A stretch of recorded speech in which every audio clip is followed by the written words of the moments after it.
खेत से लौटती एक माँ जब अपने घर के पास पहुंचती है तो द्वार पर ही देखती है कि उसकी बेटी लेटी हुई है और शरीर से जो है वो खून के छींटे, खून की बूंदें लगातार गिर रही हैं और कुछ दूर तक जमीन पर फैली हैं। दौड़कर वो आती है, उसे लगता है कि बेटी गिर गई होगी और सिर फट गया होगा और खून बह रहा है। अब ये समय एक माँ के लिए कैसा होगा ये माँ ही समझ सकती हैं। उसके बाद वो जगाने की कोशिश करती हैं, लेकिन देखती है तो सिर जो है वो धड़ से तकरीबन अलग है।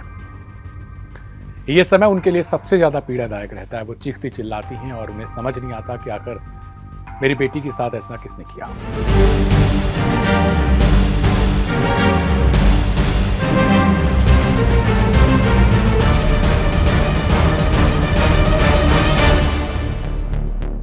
नमस्कार, मेरा नाम है दिव्यांशु और क्राइम कथा की आज नए एपिसोड में आपका एक बार फिर से स्वागत है। आप लगातार क्राइम कथा की हर सीरीज को देख रहे हैं, हर पार्ट्स को देख रहे हैं और खूब ढेर सारा अपना प्यार भी दे रहे हैं, कमेंट्स भी कर रहे हैं। कल भी आपने ठीक ऐसा ही किया। बहुत सारे लोगों ने अपने नाम के साथ कमेंट किया था। अंत में जरूर मैं उनके नाम के साथ उनके कमेंट को पढ़ूंगा। फिलहाल आज हम कहानी शुरू कर रहे हैं शाहजहांपुर की, यूपी के शाहजहांपुर की। परौर थाना क्षेत्र पड़ता है। इसी में एक गांव है। उसी गांव में एक पिता जो अपनी बेटी से धीरे धीरे नफरत करने लगता है।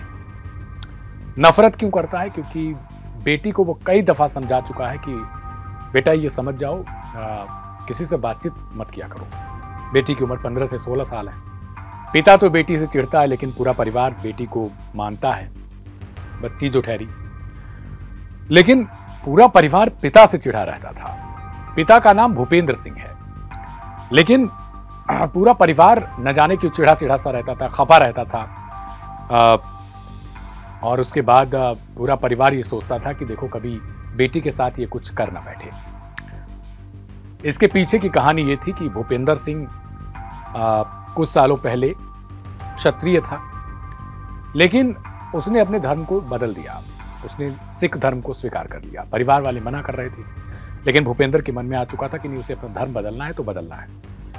सिख धर्म चुनने के बाद वो और ज्यादा खुद में, मतलब अपने आप में इतना गुस्सा रहता था कि हर बातों पर चिढ़ जाता।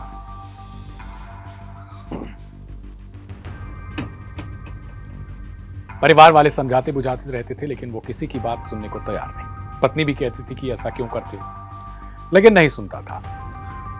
कुछ सालों पहले वो दिल्ली में राजमिस्त्री का काम किया करता था। राजमिस्त्री यानी वही आप समझ रहे हैं, जैसे घर बार बनाने का, जो लोग घर तैयार करते हैं, घर से जुड़े वो दीवारें तैयार करना, चुनाई करना, यानी ये सब चीजें। दिल्ली में कुछ दिनों रहने के बाद उसे लगता है कि खाना पीना बनाने के लिए अपना परिवार लेके आना चाहिए।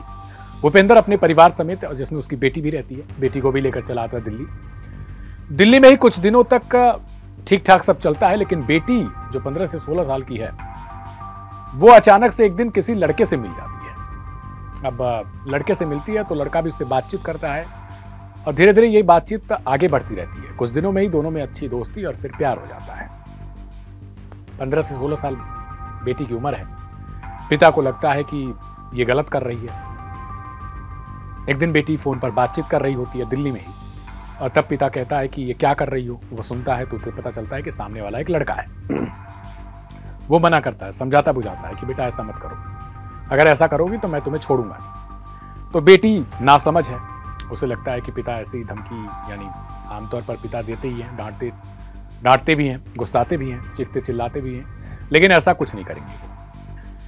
अब उसके मन से वो प्यार वाला शब्द हट ही नहीं रहा था। वो जितना भी ये डांटता और वो ज्यादा और बातें करती कॉल पर। फिर उसके बाद परेशान हो जाता है, सोचता है कि चलो अब इसे लेकर शाहजहांपुर वापस लौट जाता हूं। अगर दिल्ली में ये उससे मिलेगी नहीं तो अपने आप भूल जाएगी उसको। लेकिन प्यार बच्चों का, वो शाहजहांपुर भी पहुंचती है, तब भी वो उस लड़के से बातचीत करती रहती है। मोबाइल छीन लेता है, फिर भी वो किसी तरीके से बातचीत जारी रखती है। एक दिन कुछ काम करके जो पिता भूपेंद्र सिंह है वो लौटता है। उस दौरान सुबह ही वो मना करके गया था कि अगर लड़के से तूने बातचीत की तो मैं तुझे जिंदा नहीं छोड़ूंगा, इतना याद रखना। ये जैसे ही बाहर निकलता है, अपना बेटी लग जाती है अपने काम पर और फोन पर बातचीत वापस से शुरू। 11:30 के लगभग तकरीबन दोपहर 11:30-12 बजे का समय रहा होगा। भूपेंद्र लौटता है और उसके बाद वो देखता है कि उसकी बेटी फोन पर बात कर रही है कोने में। वो वहां पर पहुंचता है, सुनता है और इतना आग बबूला हो जाता है कि कृपाण जो रहता है उसके पास, उसी को उठा के वो तुरंत गले पर वार कर देता है। एक दो नहीं बल्कि ढेर सारे वार करता है।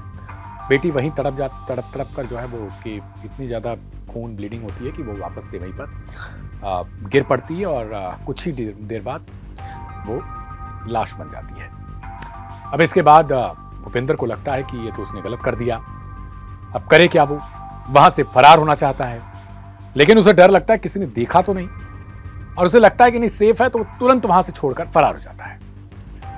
अब मां जब खेत से लौटती है तो दूर से देखती है कि उसकी बेटी गिरी पड़ी है, खून गिर रहा है। वो दौड़ती हुई जाती है कि मेरी बेटी को क्या हो गया। तो वहां पर पहले खून वगैरह देखती है और उसके बाद उसे लगता है कि नहीं, बेटी के साथ कोई अनहोनी हो गई है। उसके बाद तुरंत वो उठाने की कोशिश करती है, लेकिन देखती है तब तक कि गला तो कट चुका है, केवल लगा हुआ है गला धड़ से थोड़ा सा। अब वो रोना और विलखना शुरू कर देती है और उसे पता चल जाता है किसी और ने नहीं बल्कि उसके पति यानी उस बेटी के पिता ने किया है। परिवार वाले 3 घंटे तक चुप रहते हैं, तकरीबन 2:30 बज जाते हैं, लेकिन कोई अता पता नहीं किसी का कि कोई ये भी जाके कहे कि नहीं FIR दर्ज करवाएं, पुलिस को इन्फॉर्मेशन दें। सब लोग चुप्पी साधे रहते हैं कि किया तो उसके पिता ने, अब क्या किया जाए, क्योंकि अगर ये कहानी पुलिस को पता चलेगी तो फिर वापस से पिता भी जेल जाएगा। जब 2:30 बज जाते हैं तो जो भूपेंद्र है, आरोपी जो पिता है, उसका भाई हरवीर सिंह देखते रहता है कि कोई कुछ नहीं करेगा। इसके बाद वो पुलिस को इन्फॉर्मेशन देता है। तुरंत पुलिस की टीम पहुंचती है और जो तमाम जो सबूत है वहां पर उसे इकट्ठा किया जाता है। फॉरेंसिक टीम भी जाती है, वहां जांच की जाती है। उसके बाद ये पता लगता है कि ये खून जो हुआ है वो किरपाण होता है जो सिख लोग कम्युनिटी के लोग धारण करते हैं, ये उससे किया गया है। उसके बाद तुरंत शव को कब्जे में लिया जाता है, पोस्टमार्टम के लिए भेजा जाता है। उसके बाद जो वहां पर लोग उपस्थित हैं उनसे बातचीत की जाती है। पुलिस वाले पूछते हैं कि आखिर कैसे मामला हुआ है। जब तक कि कोई समझ पाता तब तक जो चाचा जिसने हरवीर सिंह जो आरोपी के भाई हैं वो आकर पुलिस को सब कुछ सही सही बता देते हैं कि ऐसा ऐसा कांड हुआ था। अब इसके बाद सुनवाते हैं आपको आकर जो पुलिस है उसकी तरफ से क्या कुछ बयान दिया गया। आज दिनांक 7/1/2025 को दिन में लगभग 2 बजे थाना परौर को श्री हरवीर सिंह द्वारा यह सूचना दी गई कि उनके भाई श्री भूपेंद्र सिंह द्वारा अपनी 16 वर्षीय पुत्री की प्रेम प्रसंग के संबंध में समझाने पर न मानने पर धारदार हथियार से वार करके हत्या कर दी गई है। इस सूचना पर तत्काल फॉरेंसिक टीम और थाना प्रभारी मौके पर पहुंचे। शव को कब्जे में लेकर पोस्टमार्टम के लिए भेजा गया है तथा तहरीर के आधार पर अभियोग पंजीकृत करके अग्रिम कार्रवाई सुनिश्चित कराई जा रही है। तो शाहजहांपुर की ये कहानी आज हमें ऐसी सीख देती है कि अगर आपके सामने आपको लगता है कि कुछ गलत हो रहा है पर आपके बच्चे कर रहे हैं या फिर आपका कोई भाई हो, छोटा हो, बड़ा हो, तो डांटने और गुस्सा दिखाने से चीजें शांत नहीं हो सकती, क्योंकि आपको वहां समझदारी की जरूरत पड़ती है। सारी चीजें अगर गुस्सों से शांत हो सकती हैं तो फिर गुस्सा इस पृथ्वी का सबसे बड़ा हथियार हो जाता और किन्हीं चीजों की जरूरत नहीं पड़ती। तो समझदारी इसमें है कि आप पहले अपनों को समझाएं, उन्हें बैठाएं पास, उन्हें ढेर सारा प्यार अपनी तरफ से दें ताकि उन्हें उस प्यार की कमी महसूस ना हो जिसके लिए वो बाहर जा रहे हैं। अगर आप ऐसा करेंगे तो शायद हो सकता है कि कुछ चीजें आपके घर में ही शॉर्ट आउट हो जाएं और फिर ऐसी समस्या खड़ी ना हो। तो सबसे पहले आपका कर्तव्य है कि अपने परिवार, अपने आसपास के लोगों के साथ बातचीत करें, ऐसा माहौल बनाएं कि आपके घर वाले, आपके बच्चे बच्चियां, आपके सगे संबंधी आपसे हर एक चीज खुलकर शेयर करें, ना कि वो डर कर रहें कि अगर पिता, चाचा या भाई को पता चलेगा तो वो हमारे साथ क्या कुछ करेंगे। इस कहानी के बाद आपकी क्या प्रतिक्रिया है अपने नाम के साथ हमें कमेंट करिएगा। कल की कहानी जब हमने बिहार के नवादा की सुनाई थी जिसमें ऑल इंडिया प्रेग्नेंट जॉब थी, उसमें ढेर सारे कमेंट्स हमको आए हुए हैं। उनमें से कुछ कमेंट्स हम पढ़ रहे हैं, जिसमें रंजय कुमार सिंह हैं। ये लिखते हैं कि सर मैं भी नवंबर 2024 में एक सोनी के बॉक्स खरीदा था 499 का, मेरे साथ फ्रॉड हो गया।